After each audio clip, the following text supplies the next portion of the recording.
Dans les années 1200, il y avait un empire du Mali. Il avait été fondé par Soundiata Keïta.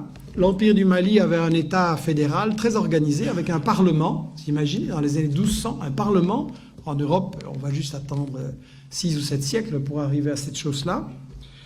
Et l'État était très organisé, avec une armée, avec un système d'enseignement, avec un trésor public. Il organisait l'extraction et la vente de l'or. Il développait l'agriculture, coton, arachide. Il y avait des centres universitaires extrêmement célèbres à Tombouctou, à Géné ou à Ségou. Et un des successeurs de Keïta, Boubacar II, 2 siècles avant Christophe Colomb, a lancé 2 expéditions maritimes pour découvrir l'Amérique. Donc, pour des gens qui ne sont jamais entrés dans l'histoire, c'est pas mal. Et en fait, ce qui est intéressant, c'est que donc, il y avait toute une économie en Afrique et au Mali. Il y avait une économie avec un commerce, des caravanes qui remontaient de la Gambie, donc de l'ouest de l'Afrique jusqu'à la Méditerranée.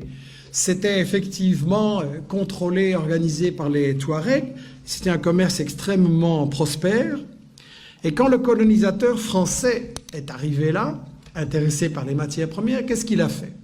Il a totalement disloqué, brisé ce commerce.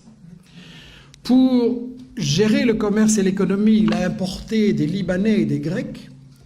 Et ensuite, la grande démocratie française, qu'est-ce qu'elle a fait? Elle a assassiné des milliers de professeurs de langue arabe. Pourquoi?